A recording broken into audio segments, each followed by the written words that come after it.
पहला राजा उसका 11 अध्याय हम पढ़ेंगे कि इंसान को जब परमेश्वर बहुत कुछ दे देता है, परमेश्वर जब इंसान के जीवन को आशीषित करता है, परमेश्वर जब इंसान के जीवन में इतनी भरपूरी दे देता है कि वो उससे सही नहीं जाती, तो कई बार इंसान अपने रास्ते से भटक जाता है और भटकने के बाद वो उन कामों में चला जाता है जिन कामों से परमेश्वर ने उसको निकाला होता है। क्योंकि हम सब पहले अविश्वासी थे, हम सब पहले बुराइयों में फंसे हुए थे, हम सब पहले वो सब कार्य करते थे जो हमें नहीं करने चाहिए थे, इसलिए हमारा जीवन उथल पुथल था। हमारे जीवन में कठिनाइयां परेशानियां आती रहती थी, लेकिन हम समझ नहीं पाते थे कि ऐसा क्यों हो रहा है। लेकिन जब से हमने बाइबल पढ़ी, जब से वचनों का ज्ञान परमेश्वर ने हमें दिया, तब हमें पता लगा कि हम गलत रास्ते पे थे और फिर हमने उन कामों को छोड़ दिया। हम उन कामों को दोबारा से नहीं करते। क्यों? क्योंकि अगर हम दोबारा से उन कामों को करेंगे तो हमारा हाल वही हो जाएगा जैसे किसी सूअर को नहला धुला के परफ्यूम लगा के आप अपने बेडरूम में लाओ और उसको गद्दे पे बिठा दो, लेकिन जैसे ही उसे मौका मिले वो बाहर भाग के नाली में घुस जाए। तो इंसान का हाल फिर ऐसा नहीं होना चाहिए। क्यों? क्योंकि जब परमेश्वर ने हमें उस नाली से बाहर निकाल लिया, कचरे से बाहर निकाल लिया, हमें नहलाया धुलाया, फ्रेश करके अपना मन्ना खिलाया, अपना खाना खिलाया, तो उसके बाद हमें वापस से नाली में नहीं जाना है। अगर हम वापस से नाली में जाते हैं तो हमारा जीवन उस सूअर की तरह हो जाता है। क्योंकि बाइबल में लिखा हुआ है कि जो इंसान बार बार पलट कर देखता है, बार बार उन्हीं चीजों को पीछे जाता है, वो इंसान आगे नहीं देख पाता। क्योंकि हम आगे चल रहे हैं, पीछे नहीं चल रहे। पीछे से तो हम आगे आ गए हैं, अब हमें और आगे जाना है, और आगे जाना है, और आगे जाना है। और अगर आज भी हम पीछे पीछे पीछे पीछे देखते रहते हैं तो हम आगे नहीं जा पाएंगे और परमेश्वर कहेगा मैं तो इसको निकाल के लाया और फिर ये पीछे देख रहा है। फिर हमारा हाल ऐसा ना हो कि जिस प्रकार 40 दिन का को परमेश्वर ने 40 साल में बिताया, ऐसा ही फिर परमेश्वर करता है। क्योंकि जब परमेश्वर 40 दिन का रास्ता 40 साल में तय करवाता है तो इसका मतलब यह है कि हम पीछे पीछे मुड़ के देख रहे हैं और वही उल्टे सुल्टे काम हम करने की कोशिश भी कर रहे हैं। और जबकि परमेश्वर कहता है कि उन सब कामों से निकल जाओ, अपने आप को बचा लो, अपने आप को छोड़ दो। तो इस बाइबल में एक सबसे अच्छा और सबसे सुंदर और सबसे सीख देने वाला कैरेक्टर जो है वो है राजा सुलेमान का। राजा सुलेमान ने नीति वचन लिखे, राजा सुलेमान ने भजन लिखे, राजा सुलेमान ने सबोपदेशक लिखी, राजा सुलेमान ने बहुत सा काम किया। वो एक आशीषित व्यक्ति था। परमेश्वर ने 2 बार सपने में आकर उससे डायरेक्ट बात की थी। हालेलुया। मूसा से तो परमेश्वर आमने सामने बात करता था, लेकिन यहां पर सुलेमान से भी परमेश्वर ने सपने में आके 2 बार बात की थी। सोचो, जिस व्यक्ति को सपने में आकर परमेश्वर बात कर रहा है और वो जब आंख खोलता है तो उसका वो सपना पूरा हो जाता है। परमेश्वर ने उससे कहा था कि मैं तुझे बहुत बुद्धिमान बनाऊंगा, पूरी दुनिया में सबसे धनवान तू ही होगा, तेरे जैसा धनवान कोई भी नहीं होगा। और वो जब उसकी आंख खुलती है, वो जब अपना जीवन आगे जीना शुरू करता है, तो वाकई में ही वो सबसे दुनिया का धनवान व्यक्ति था। यह हमें कैसे पता लगेगा? 10वां अध्याय का 14 वचन पढ़ो जरा। जो सोना प्रति वर्ष सुलेमान के पास करता था, उसका तौल 666 फिक्कार था। हालेलुया। 666 फिक्कार का मतलब होता है, बाइबल अगर हम देखते हैं तो बताती है 25 टन। 1 टन कितने किलो का होता है? 100 किलो का। और 25 टन कितना हो गया? 2500 किलो। मतलब एक जगह से उसको इतना सोना लगातार आता था। अब सोचो, एक राज्य से उसको 2500 टन सोना आ रहा है। उसके देश में कितने सारे राज्य थे? तो कितना सोना हो गया भाई? बाइबल बताती है कि उसके राज्य में चांदी की कोई कीमत नहीं थी। बाइबल में लिखा है चांदी को उसने ऐसे कर दिया था जैसे गूलर, मतलब गूलर का पेड़ देखा आपने कभी?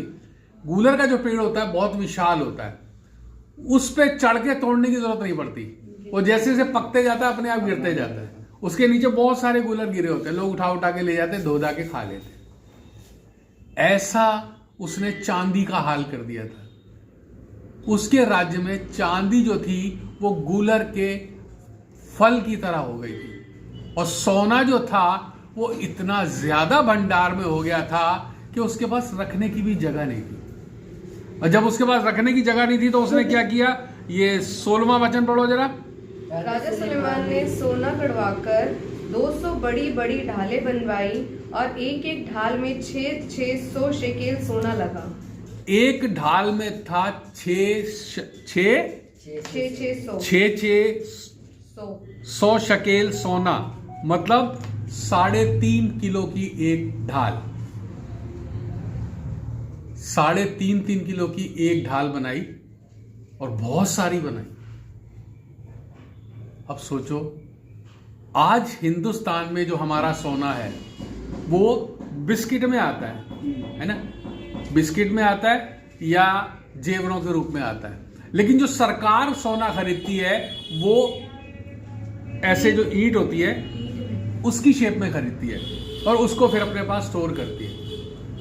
हमारी सरकार के पास आज जितना सोना है वो हिंदुस्तान में नहीं है, वो हिंदुस्तान से बाहर सरकार ने रखा हुआ है। उसके हिसाब से सरकार आज नोट छापती है और नोट छाप के लोगों में उसकी वितरित की जाती है, क्योंकि ज्यादा हम नोट नहीं छाप सकते, ज्यादा नोट छाप देंगे तो उसकी नोट की वैल्यू कम हो जाएगी। सोने का भाव और नोट, ये दोनों चीजें साथ साथ चलती है। सरकार सोने से नोट को कंपेयर करके उसी हिसाब से नोट छापती है, उसी हिसाब से अर्थव्यवस्था हमारी चलती है। अब सोचो, उस वक्त नोट तो थे नहीं, छपाई तो होती नहीं थी नोटों की। उस वक्त सोने की छड़े बना बना के स्टोर कर दी जाती थी। अब बाइबल बताती है कि राजा सुलेमान ने देवदारू के जंगल में सारा सोना दबा दिया था। अब सोचो, 40 साल उसने राज्य किया। 40 साल राज्य करने में कितना सोना आ गया होगा, लाखों टन सोना आ गया होगा। और वो सोना बाइबल बताती है कि राजा सुलेमान ने देवदारू के जंगल में दबवा दिया था। जितनी जरूरत पड़ती थी वहां से निकाल लाते थे। और जब राजा सुलेमान ने जो मंदिर बनवाया था उसमें दरवाजे सोने के थे, कुर्सियां सोने की थी, बर्तन सोने के थे, जो बड़े बड़े बैल बनवाए थे वो सोने के थे, जो बड़ा हौद बनवाया था वो सोने का था, सारा अंदर काम सोने का था। और जो पीतल था, उस पीतल की तो कोई गिनती नहीं थी कितना था। बाइबल बताती है पीतल का तोल नहीं हो सका था, वो तोल के बाहर था। मतलब इतना पीतल था कि तोलने का भी टाइम नहीं था। इतना सोना था कि छड़े बना बना के रख दी थी। उसके बाद भी पूरे यरूशलेम के मंदिर में सोना ही सोना मर गया था। बाइबल बताती है जब ये मंदिर का नाश होने का समय आया था तो मंदिर की सारे सोने को बेबीलोन के राजा लूट लूट के अपने देश ले गए थे, सब उखाड़ उखाड़ के ले गए थे। अगर आज हम मंदिर देखें सुलेमान का तो वो मंदिर अपनी जगह नहीं है, वहां पे सिर्फ एक दीवार है। कभी भी आप देखना, यूट्यूब पे सर्च करना, एक दीवार है, दीवार के आगे यहूदी लोग खड़े होके ऐसे हिल हिल के प्रार्थना करते हैं, ऐसे हिल हिल के प्रार्थना करते हैं। क्यों करते हैं? क्योंकि राजा सुलेमान ने कहा था कि परमेश्वर जो भी इस मेरे मंदिर में आके प्रार्थना करे तू उसकी सुनना। हालेलुया। इसीलिए यहूदी लोग वहां जाकर हिल हिल के प्रार्थना करते हैं। और दुनिया में सबसे रईस जो लोग हैं वो यहूदी ही हैं। पूरी दुनिया का पैसा उनके पास है, पूरी दुनिया को कंट्रोल वही करते हैं, बैंक उनके हैं, सॉफ्टवेयर उनके हैं, हर चीज यहूदियों की है। क्यों? क्योंकि वो एक ऐसी जगह पे रह रहे हैं जहां परमेश्वर उस जगह को हमेशा देखते रहता है, उस जगह को देखते रहता है और वहां रहने वाले लोगों को भी देखते रहता है कि यहां पे क्या है। परमेश्वर की निगाहें वहां पे लगी रहती है। क्यों? क्योंकि उसने सुलेमान को बोला था कि मैं यहां पे देखते रहूंगा, मैं तुझे वचन देता हूं। लेकिन परमेश्वर ने उससे और भी कुछ कहा था। क्यों कहा था? क्योंकि राजा सुलेमान का व्यक्तित्व जब हम देखते हैं तो हमें पता लगता है एक ऐसा व्यक्ति जिसने अपने जीवन में, जब वो बच्चा था और जब वो बड़ा हुआ तो उसको दाऊद की गद्दी के ऊपर बैठा दिया गया, और जब वो दाऊद की गद्दी के ऊपर बैठता है तब उसके पिता ने जितने उसके दुश्मन थे सबको दाऊद खत्म कर चुका था, लेकिन फिर भी 4-5 दुश्मन बचते थे, और उसको दाऊद ने राजा सुलेमान को बोला था कि इनसे तू मेरे मरने के बाद पलटा लेना। राजा दाऊद ने माफ कर दिया था अपने जीवन में, लेकिन अपने बेटे को बोलकर गया था कि तू जानता है कि तुझे इनके साथ क्या करना है। कई बार हमारे साथ भी ऐसा होता है, हम खुद माफ कर देते हैं किसी को, हम माफ करने के बाद छोड़ देते हैं, लेकिन हमारे मन में एक टीस रहती है कि यार इस बंदे ने मेरे साथ ऐसा किया था।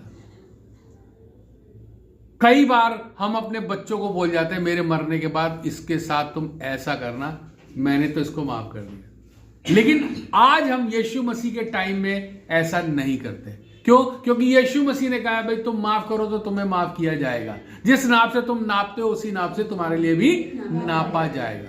तो सुलेमान के जीवन में कोई भी शत्रु नहीं था, 4-5 शत्रु थे। दाऊद के मरने के बाद सुलेमान ने सबकी धड़ गर्दन से अलग करवा के सबको खत्म करवा दिया था। जब वो सिंहासन पे बैठा था तो बाइबल बताती है 40 साल उसने राज्य किया, और 40 साल में उसके राज्य में कभी कोई दंगा, लड़ाई, झगड़ा, मारपीट हुई नहीं। अब सोचो परमेश्वर कितना प्रेम करता था सुलेमान से।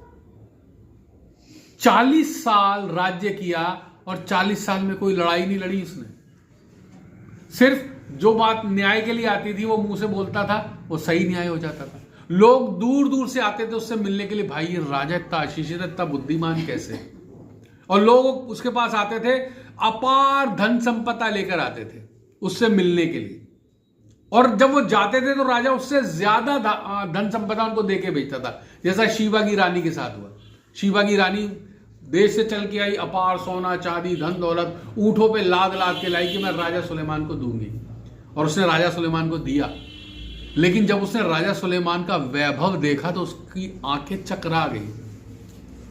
उसने देखा कि किस प्रकार वो चढ़ाई है जिस पर चढ़ के राजा परमेश्वर से मंदिर में मिलने जाता है, और राजा के नौकर किस हिसाब से ड्रेस पहनते हैं, राजा का खाना कितने रसोइये बनाते हैं, राजा की मेज पे क्या क्या परोसा जाता है, राजा के बर्तन कैसे हैं, राजा की रानियां कैसी हैं, वो सब देखने आई थी। और जब उसने देखा तो वो चकरा गई। वो राजा से जब मिली तो उसने बोला कि मुझे तो सिर्फ इतना सा बताया गया था आपके बारे में, लेकिन यहां आकर तो मैंने इतना देखा है, मुझे यकीन ही नहीं हो रहा।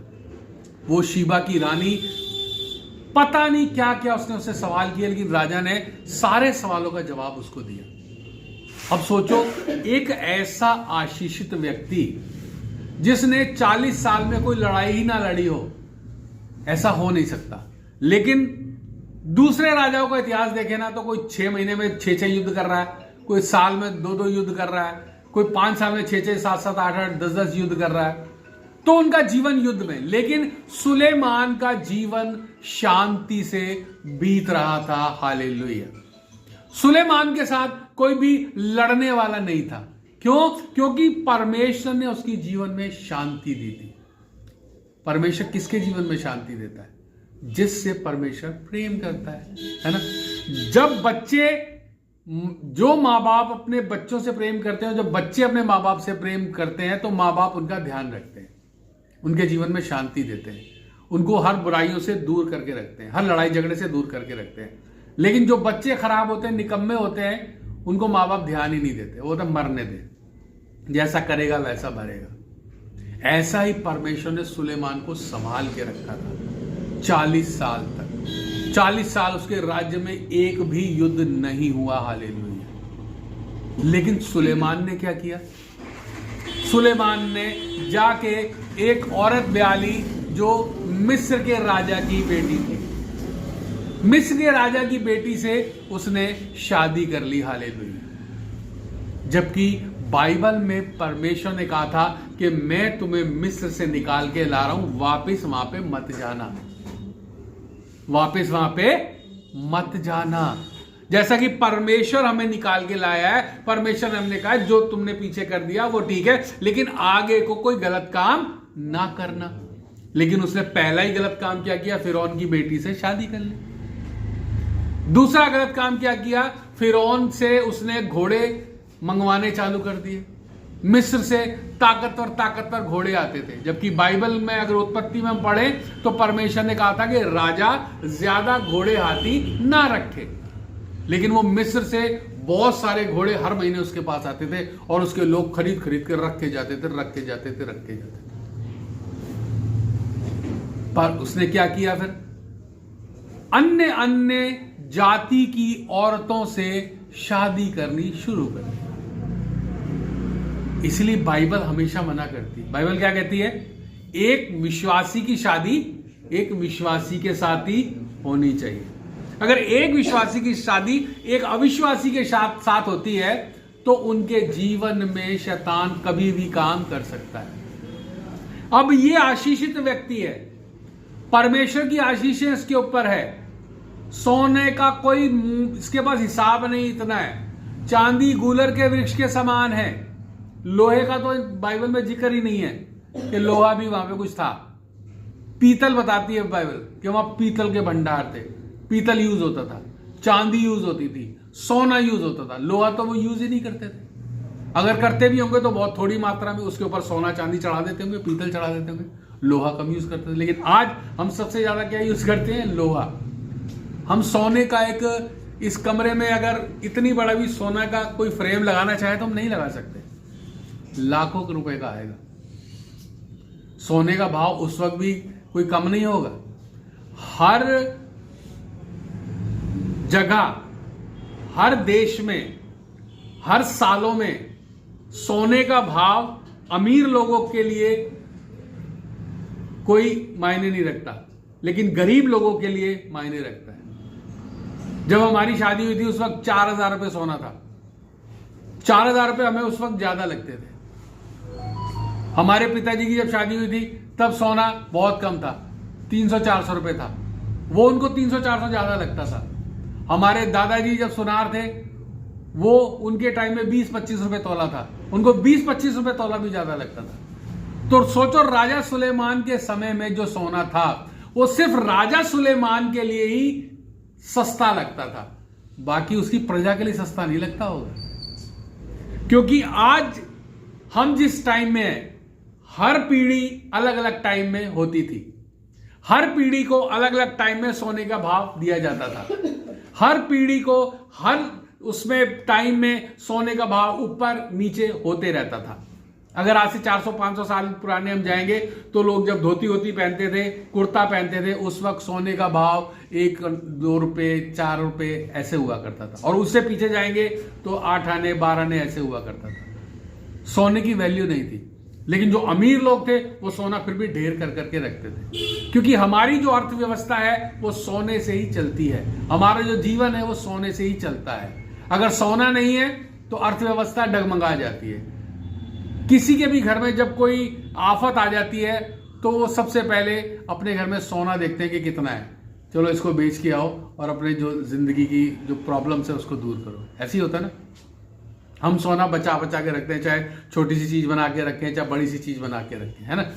तो जब प्रॉब्लम्स आती है तो उसको ले जाके सुनार के पास बेच आते हैं। तो सोना इसके पास भर भर के था। अब सोचो एक व्यक्ति जो इतना अमीर है कि पूरी पृथ्वी पे उसके जैसा अमीर नहीं है, वो अन्य जातियों की औरतों के साथ क्या कर रहा था? शादी, व्यभिचार नहीं, शादी कर रहा था। उसकी 700 रानियां और 3,000 रखेलियां थी। अब सोचो आज हम एक पत्नी को नहीं संभाल पाते। आज किसी व्यक्ति से कहो ना 2-3 शादी कर ले, वो पागल हो जाएगा। एक औरत ही उसका दीवारा निकाल के रखती है, 2-3 तो उसका क्या हाल कर देगी, है। उस वक्त उसकी 700 रानियां थी और 3,000 रखेलियां, मतलब 3,700। सोचो 3,700 औरतें अलग अलग धर्म की, अलग अलग जाति की, अलग अलग देशों की, भांति भांति की, कोई गोरी, कोई काली, कोई नीली, कोई पीली, कोई हरी, कोई लंबी, कोई छोटी, कोई नाटी, कोई मोटी, कितनी सारी औरतें उसने रख रखी थी। अब सोचो उसका दिमाग कैसा हो गया होगा। आज अगर हम अपनी बीवी को कोई बात ना माने तो बीवी बात मनवा के छोड़ती है किसी ना किसी बात से। अगर हम पुराना नियम देखें तो सैमसन को अगर हम देखते हैं तो सैमसन जब दलीला से पूछती है कि भाई तेरा बता तू कैसे मरेगा, तेरा जो ये शक्ति का वो कहां है, सूत्र कहां है, वो उसको बताता नहीं है। वो उसको इतना परेशान कर देती है, इतना परेशान कर देती है, वो फिर वो लास्ट में बता ही देता भाई मेरे बालों में है। तो औरत जब किसी आदमी को परेशान करने पे आती है तो वो उससे बच नहीं सकता, बिल्कुल बच नहीं सकता। वो परेशान करने पे आएगी ना तो करके ही छोड़ेगी, जो उसने लेना है वो लेके ही छोड़ेगी। अब सोचो राजा के पास इतनी सारी औरतें हैं और सब अन्य अन्य जाति से हैं और सबने अपने अपने मंदिर बनवाए राजा से, और जबकि राजा ने परमेश्वर का एक ही मंदिर बनाया जिसमें वो जाता था आराधना प्रार्थना करने। लेकिन जैसे जैसे वो शादियां करते गया, जैसे जैसे वो रखेलियां रखते गया, मंदिर नए नए बनते गए, अलग अलग देवी देवताओं के मंदिर बनते गए। उसकी जो पत्नियां थी मंदिर में लेके जाती थी, चल भी हमारे साथ हवन करना है। कभी भी देखना अगर पत्नी आपको कहीं ले जाना चाहती है और आप नहीं जाओ तो घर में कलेश हो जाता है। पत्नी कहते हैं नहीं चलो, आदमी बोलता नहीं मैं नहीं जा रहा, मूड नहीं, बोले नहीं चलो, वो ले जाके छोड़ती है। नहीं तो फिर घर में प्रॉब्लम्स और कलेश होने चालू हो जाते हैं। तब राजा सुलेमान का क्या होता होगा, उसने इतने सारे मंदिर बनवा दिए, हर औरत के लिए अलग अलग मंदिर, उसमें अलग अलग देवता, अलग अलग देवी। जबकि बाइबल ने मना किया था कि तू किसी को सजदा ना करना, अपने संपूर्ण मन से, धन से यहोवा पर भरोसा रखना, पूरी रीति से उसी के पीछे हिया बांध के चलना। लेकिन राजा सुलेमान ने जैसे जैसे धन बढ़ता गया, वैभव बढ़ता गया, औरतें बढ़ती गईं, उसका जीवन धीरे धीरे धीरे धीरे करके आशीषें उसके जीवन में कम होने लग गई। और एक ऐसा समय आया कि परमेश्वर ने उसके मरने से पहले बोला कि भाई मैं तुझसे राज्य ना लूंगा, क्योंकि मैं तेरे पिता दाऊद को ये वचन दे चुका हूं, लेकिन मैं तेरे बेटे से ये राज्य ले लूंगा और एक ऐसे व्यक्ति के हाथ में दूंगा जो तुम्हारे खानदान का नहीं होगा, जो तुम्हारी जाति का नहीं होगा। परमेश्वर ने 3 उसके मरते ही दुश्मन तैयार कर दिए और उसके बेटों से 12 गोत्रों का राज्य, 10 गोत्रों का राज्य, 11 गोत्रों का राज्य ले लिया गया। एक गोत्र सुलेमान के पास छोड़ दिया गया। अब सोचो जब 12 गोत्र हैं, 12 राज्य एक साथ मिले हुए हैं और वहां एक ही राज्य रह जाए, बाकी भाग जाए, तो उस देश का विभाजन हो जाता है। जैसे आज दुनिया में, हिंदुस्तान में भी हो रहा है ना, हिंदू धर्म ये हमारा है जी, मुसलमान ये हमारा है जी, क्रिश्चियन ये हमारा है जी, सरदार बोल रहे ये हमारा है जी, बंगाली बंगाल में बोल रहे जी बंगाल हमारा है जी, है यूपी वाले बोल रहे यूपी हमारा है जी। अगर हिंदुस्तान में भी ऐसा हो जाए, सब अलग अलग हो जाए, तो हिंदुस्तान स्ट्रांग नहीं रहेगा। ऐसे ही राजा सुलेमान इतने राज्य को जोड़कर अकेला बैठा था, लेकिन उसके इन पापों के कारण परमेश्वर ने कहा कि मैं तेरे बेटों से तेरा राज्य ले लूंगा। हालेलुया। और परमेश्वर ने उसके मरते ही सारे राज्य ले लिए, सिर्फ एक गोत्र का राज्य छोड़ दिया। अब सोचो जहां इज़राइल इतना बड़ा था कि सारे गोत्र एक साथ थे और एक ही गोत्र बचा, बाकी सब राज्य अलग अलग हो गए, बंटवारा हो गया, पूरा देश खंडित हो गया। उसके बाद अगर हम देखते हैं तो सब के सब अपने अपने राज्यों पे राज कर रहे थे और सब एक दूसरे पे लड़ाइयां कर रहे थे। क्यों? क्योंकि परमेश्वर करवा रहा था। हालेलुया। हमेशा एक बात ध्यान रखो, ये राजा सुलेमान का जो कैरेक्टर है, ये बहुत सीख देने वाला कैरेक्टर है, बहुत कुछ समझाने वाला कैरेक्टर है। इसको जब भी हम पढ़ते हैं ये हमें नई नई बातें सिखाता है। इसको जब भी हम देखते हैं ये हमारे अंदर एक नई सोच भर देता है कि यार पिछली बार हमें ये सिखा रहा था, आज ही हमें ये सिखा रहा है। इसको जितनी बार भी हम पढ़ेंगे हमारे दिमाग में नए नए थॉट्स आने चालू हो जाएंगे कि परमेश्वर ऐसा कैसे कर सकता है। पहले तो इतनी आशीषें दे दी, भर भर के दुनिया का सबसे अमीर और सबसे समझदार इंसान बना दिया, और उसके बाद सारी आशीषें धीरे धीरे करके राजा सुलेमान से लेनी चालू कर दी। क्यों? क्योंकि वो अपनी जगह स्थिर नहीं था। हालेलुया। और जो इंसान अपनी जगह स्थिर नहीं होता है वो अपनी सीट से गिरा दिया जाता है। तो बाइबल बोलती है ना, बढ़ती ना तो पूरब से आती है ना पश्चिम से आती है। परमेश्वर न्यायी है, एक को घटाता है दूसरे को बढ़ा देता है। ऐसा ही परमेश्वर ने फिर राजा सुलेमान के साथ किया। जब तक वो जिंदा था सारे मंदिर बनवा के पूजा पाजा डेली करता था, फिर उसने मंदिर जाना भी छोड़ दिया होगा, अपनी पत्नियों के साथ साथ वो मंदिरों में जाता होगा और फिर उसके मरने के बाद परमेश्वर ने उससे राज्य छीन लिया, सिर्फ एक गोत्र उसके पास रह गया।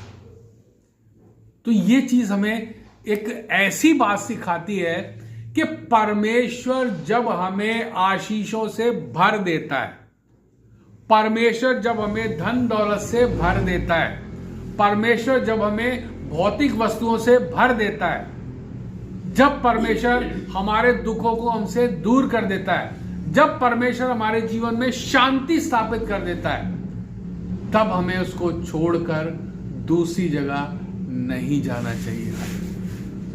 क्यों? क्योंकि देने वाला भी परमेश्वर है, वापस लेने वाला भी परमेश्वर है। बाइबल बोलती है ना कि बीमार करने वाला भी यहोवा है और चंगा करने वाला भी यहोवा है, मारने वाला भी यहोवा है, जिंदा करने वाला भी यहोवा है। पुराना नियम देखते हैं तो यहोवा परमेश्वर ने कितने लोगों को नाश किया, मार दिया।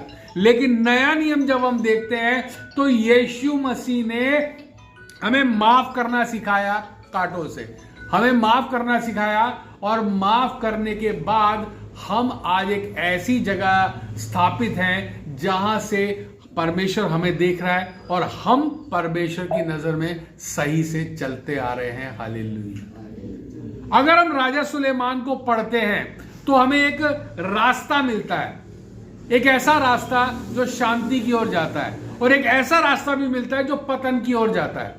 क्योंकि राजा सुलेमान इतनी औरतों के साथ पतन में चला गया। अगर वो सिर्फ एक रानी रखता तो उसका राज्य हमेशा तक स्थापित रहता और आज भी उनका राज्य होता। क्यों? क्योंकि जब हम परमेश्वर के राज्य में सही चलते हैं तब परमेश्वर हमारे आने वाली पीढ़ी को भी संभाल के रखता है, और हम अपनी आने वाली पीढ़ी को भी संभाल के रखते हैं तो वो उसकी आने वाली पीढ़ी को भी संभाल के रखता है। लेकिन अगर हम ही बिगड़ जाए, पता लगा हमें 10,000 टन सोना मिल गया और हम नाचने लग गए, कूदने लग गए, अय्याशियों में लग गए, हमने उस सोने को उड़ाना चालू कर दिया, हमने सोचा तो ये कभी खत्म होगा ही नहीं। लेकिन वो एक ना एक दिन खत्म हो जाएगा, क्योंकि बैठे बैठे कुएं भी खाली हो जाते हैं। इसलिए बहुत जरूरी है कि आप लोग इस अध्याय को जरूर पढ़ें। राजा सुलेमान को जब भी पढ़ोगे तो आपको एक अलग दिशा नजर आएगी, एक अलग सोच नजर आएगी, एक अलग बात नजर आएगी कि परमेश्वर हमसे कितना प्रेम करता है और परमेश्वर हमसे गुस्सा भी कितना हो सकता है।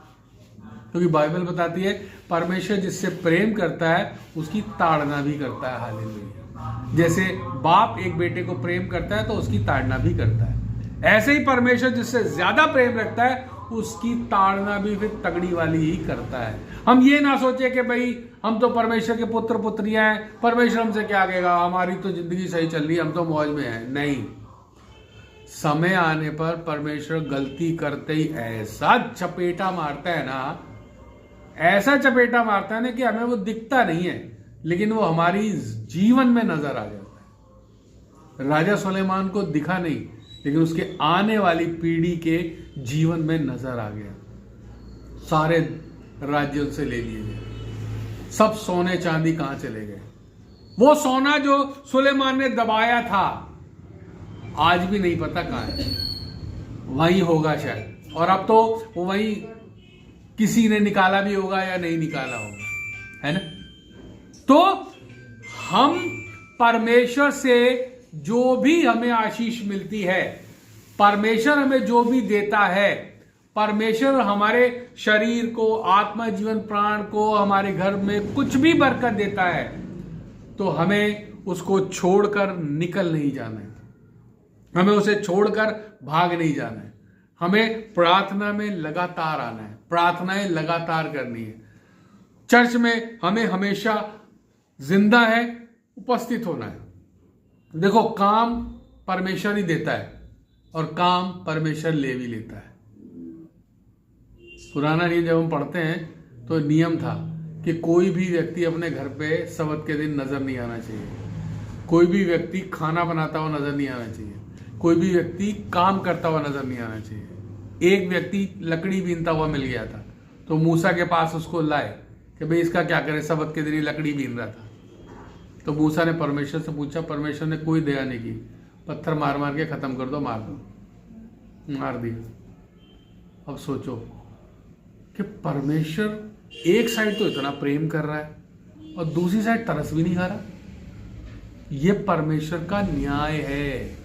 आज हम सोचते हैं आज अगले संडे चर्च जाएंगे, कोई बात नहीं, आज थोड़ा काम कर लेते हैं। परमेश्वर वो काम तुम्हारे से वापस भी ले सकता है, ध्यान रखना। जब परमेश्वर जो चीज हमें देता है वो हमसे फिर ले भी सकता है। हम सोचते हैं कि नहीं यार, आज संडे बहुत बिजी है, बहुत काम है, ऐसा करेंगे अगले संडे जाएंगे, वचन ही तो सुनना है, अगले संडे सुन लेंगे, हमारा क्या किसी का। लेकिन बाइबल अलग ही स्टोरी सुनाती है। बाइबल कहती है कि तुम जिंदा हो तो भाई प्रार्थना में आओ, आराधना में आओ, स्तुति में आओ। क्यों? क्योंकि जिस काम के तुम पीछे भाग रहे हो, ऐसा ना हो परमेश्वर वो काम ही तुमसे छीन ले और फिर तुम रोते हुए उस प्रार्थना को करो कि परमेश्वर मुझे काम दे दे, मैं तो खाली हो गया। तो ऐसी नौबत उन लोगों के जीवन में आ जाती है जो परमेश्वर को हल्के में लेते हैं, जो सोचते हैं कोई बात नहीं यार, अगले हफ्ते चले जाएंगे, चर्च ही तो जाना है, कौन सा वहां पे जाके कोई हमने कोई फिल्म थोड़ी बनानी है, जाके वचन ही तो सुनना है, 2 गीत गाने फिर वापिस आ जाना है। ऐसे ही सोचते हैं ना ज्यादातर लोग। इससे अच्छा मैं थोड़ा अपना काम करूं। लेकिन बाइबल बताती है तू काम तो कर रहा है, लेकिन इस वचन को भी ध्यान रख कि बढ़ती ना तो पूरब से आती ना पश्चिम से आती। परमेश्वर न्यायी है, एक को घटा के दूसरे को बढ़ा देते। ऐसा ना हो कि परमेश्वर घटा के और दूसरे को बढ़ा दे, फिर तुम ये वाली प्रार्थना करते बैठो कि प्रभु मेरे पास तो काम नहीं है, काम दे दे। इसलिए अगर जिंदा है संडे को चर्च में होना चाहिए, जिंदा है आराधना प्रार्थना करने के लिए चर्च में आना चाहिए, क्योंकि काम परमेश्वर ही देता है।